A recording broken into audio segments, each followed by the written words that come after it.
Many of us recognize the 3 a.m. dread, that specific, heavy exhaustion that feels less like a lack of sleep and more like a structural weight. We often treat this as a personal failure to manage stress, but this chronic fatigue is a symptom of a psychological trap 10,000 years in the making, and the value of a life is calculated like a balance sheet. This worldview is codified in our foundational myths.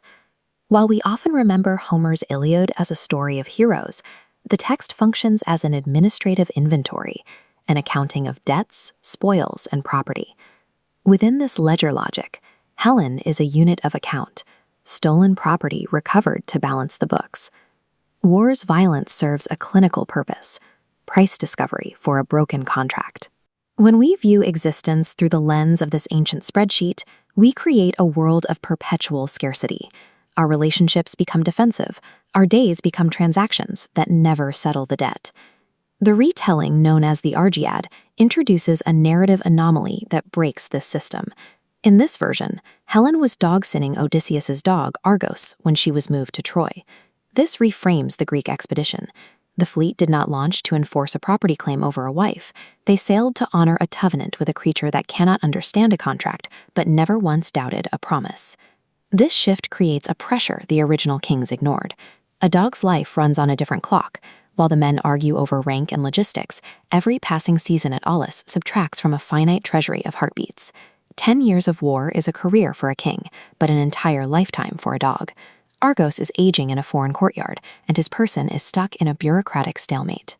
The quest for abstract glory suddenly looks hollow when measured against the biological reality of a rescue mission.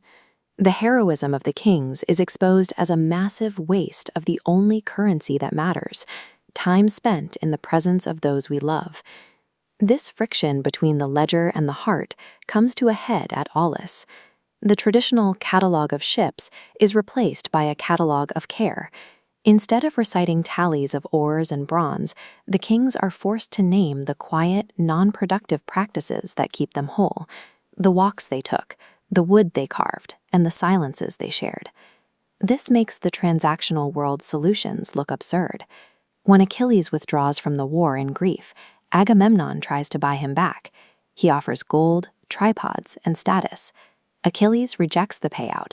He recognizes that placing a price on a pure bond is the very logic that caused the suffering.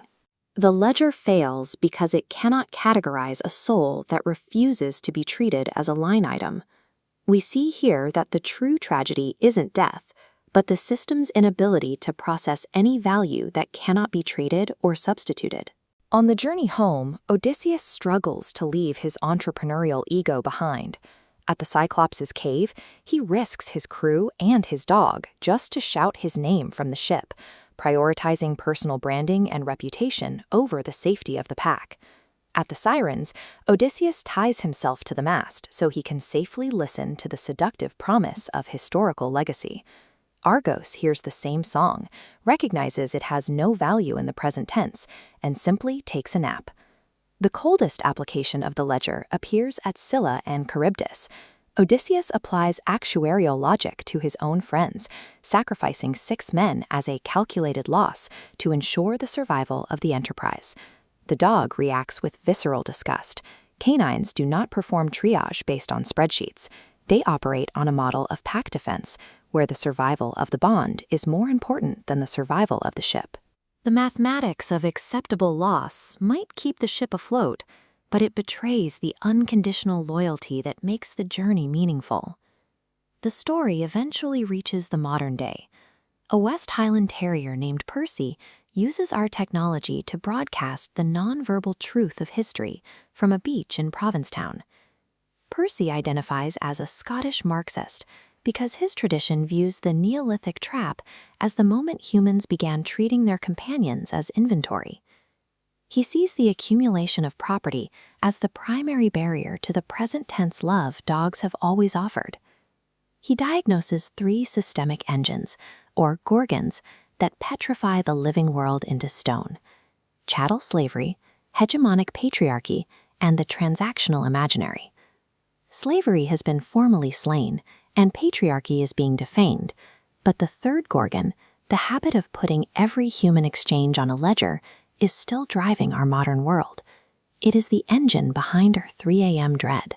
To defeat this final trap, we cannot rely on a new political program, because programs are built on the same transactional logic of results and returns. They only reinforce the gear. Percy concludes with a global unison bark from every dog on Earth. It is a translation of their survival strategy into a world of human ledgers.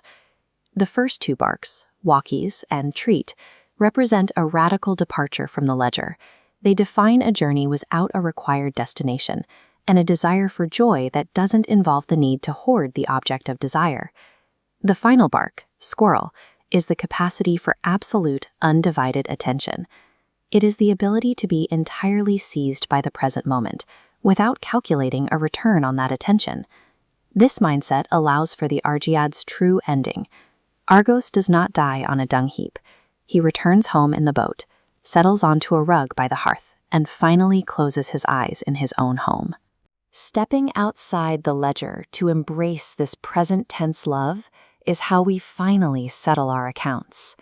It is the end of the war and the beginning of a rest that actually reaches the soul.